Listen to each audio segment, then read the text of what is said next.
Assalamualaikum warahmatullahi wabarakatuh. Saya Putri Amalina dari kelas 11 Sosial 4 ingin menjelaskan materi tentang bab 8 yaitu konsep dan kebijakan perdagangan internasional dengan pelajaran ekonomi yang diajar oleh yang terhormat Ibu Sulistiowati, Sarjana Ekonomi Magister Pendidikan.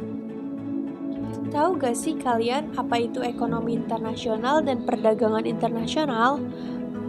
Berikut pengertiannya. Berikut ini pengertiannya.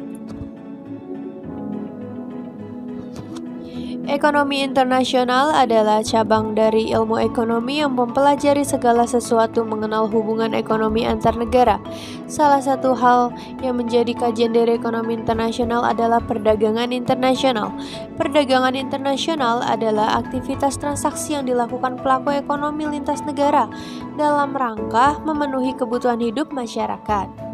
Perdagangan internasional dapat diartikan pada sebagai kegiatan tukar-menukar atau jual beli barang dan jasa yang terjadi antara dua negara atau lebih dengan tujuan keuntungan masing-masing negara.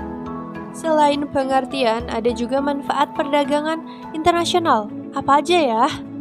Ini dia di samping. Yang pertama ada untuk menjaga stabilitas harga, yang kedua menambah devisa negara, yang ketiga memperluas lapangan kerja, keempat transfer teknologi, kelima memperluas pasar hasil produksi dalam negara, keenam peningkatan kualitas produk.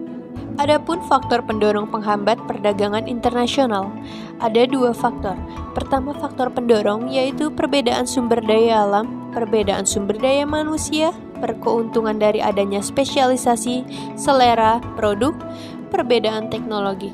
Dan ada juga faktor penghambat, yaitu kebijakan proteksi pemerintah, apresiasi mata uang dalam negeri, kualitas sumber daya yang rendah, perbedaan sistem dan resiko tinggi, terjadinya perang, proteksi wilayah regional. Di dalam perdagangan internasional juga ada teori terbagi menjadi dua, yaitu teori klasik dan teori modern. Kebijakan perdagangan internasional dan ini dibagi dua. Yang pertama kebijakan dalam bidang ekspor dan kebijakan dalam bidang impor.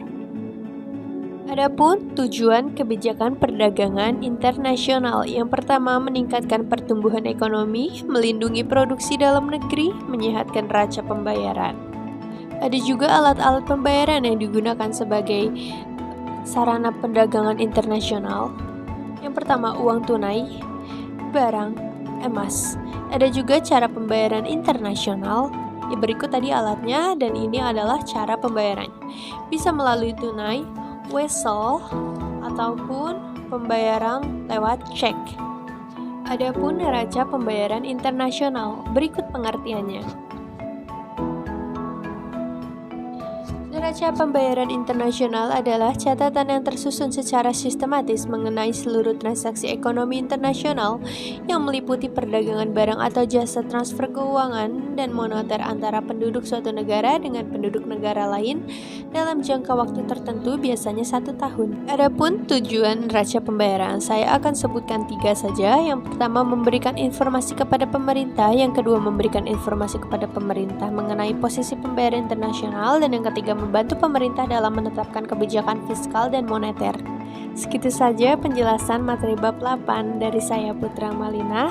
Mohon maaf jika ada kata-kata yang salah atau pengucapan yang kurang jelas. Assalamualaikum warahmatullahi wabarakatuh.